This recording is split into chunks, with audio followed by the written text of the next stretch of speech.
Hello, good day, everyone. We will start in a minute time now. So for those who just logged in, if you can hear me, can you please type in yes on the Q&A tab just to make sure that the audio is okay?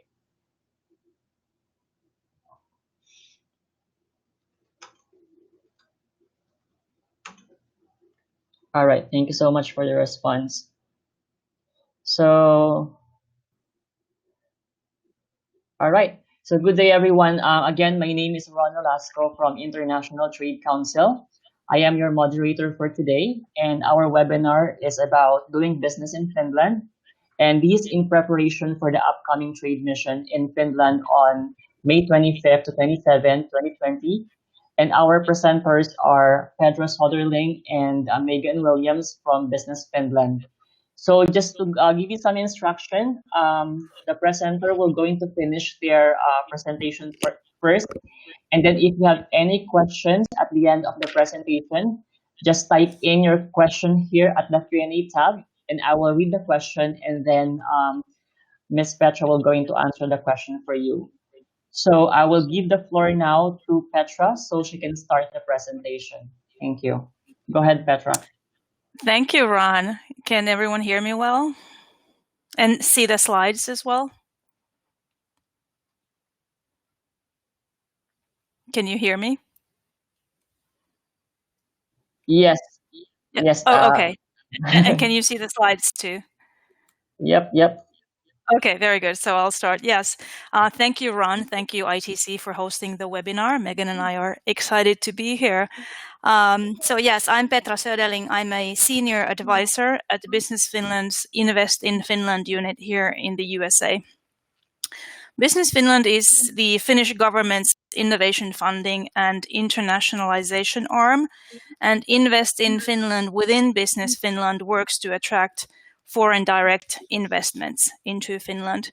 I work to share information about Finland as a great place to do R&D and business in digital technologies, and my colleague Megan is responsible for Cleantech and Biotech.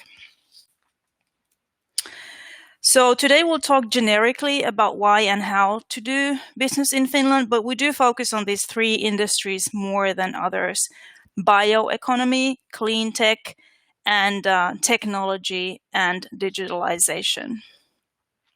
So why the tech focus? If you think about Finland, it's a very small country, 5 million people.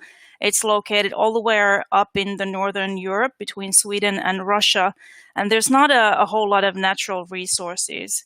So after World War II, when the country had to struggle to get out of poverty and rebuild itself, the politicians back then decided to build wealth out of the people. They decided to build the best schools and offer highest quality of education to all children, regardless of their wealth or background.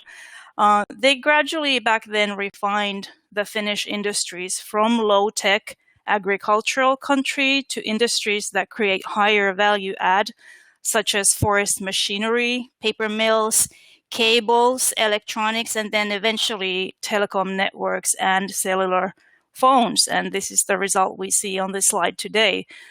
Finland #1 in most innovative countries, #1 in availability of latest technologies, #1 in availability of scientists and engineers, #1 in primary, #2 in higher education and training. There's a long list of other top positions. In fact, for Finland's 100th birthday 3 years ago, the National Statistics Bureau did a list of 100 things where Finland excels. Hello, yeah. Petra. I'm sorry Yes? to interrupt. Can you move the slide because the slide is actually cut. It was not. It's on presenter. It's on presenter mode. So if I get out of presenter mode and make it bigger, Yeah, does maybe that that's help? better. Yeah, that's better.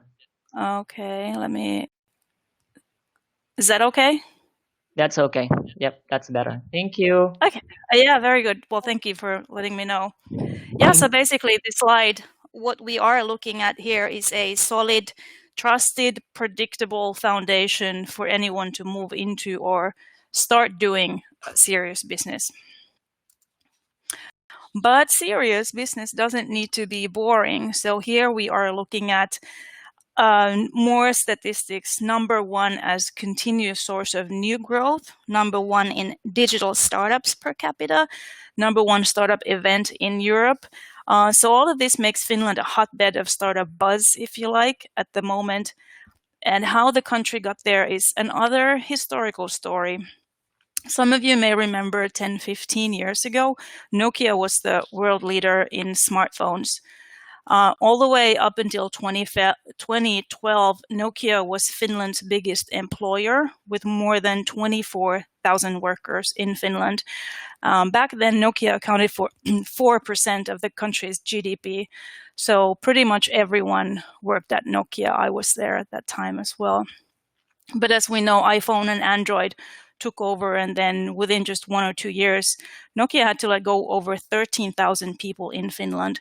So that's 2/3 of the workforce in Finland.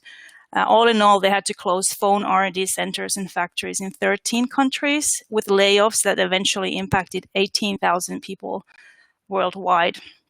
But the way Nokia did that aftercare and those layoffs was exemplary. They established what they called a bridge program, which helped employees, most of them computer scientists and engineers, to start all in all 1,000 new companies.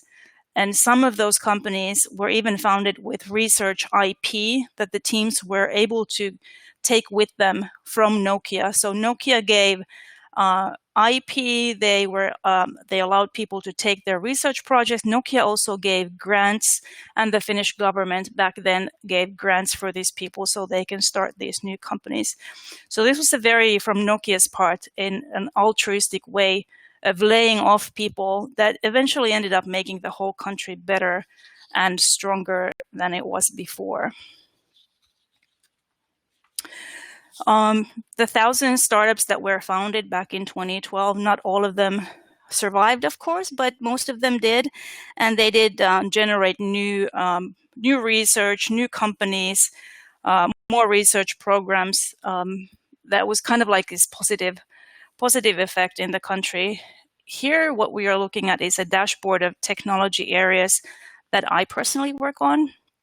These are Business Finland's programs that fund the Finnish startups. Mainly, we fund research and development, but we also fund export and marketing activities for Finnish companies in these areas. So we've got cybersecurity, we have AI, a lot of IoT development, there's data storage, data analytics. New space economy is an exciting new field. Smart mobility, I work a lot with urban air mobility, drones. We've got maritime. And then there's gaming, VR, and also some fintech. Connected to each of these Business Finland programs, behind them we have a whole ecosystem that consists of larger companies, smaller companies, universities, and other research institutes that all work together in developing and testing ideas. Each of them, they can keep their own intellectual property confidential if they want to, or they can disclose it if they want to. The main thing to remember is even if you work in these public-private ecosystems, you always get to keep your own IP. No question about that. So for me as a foreign direct investment professional, this sort of framework makes it easy for me to talk to American companies and see where they may fit in and benefit from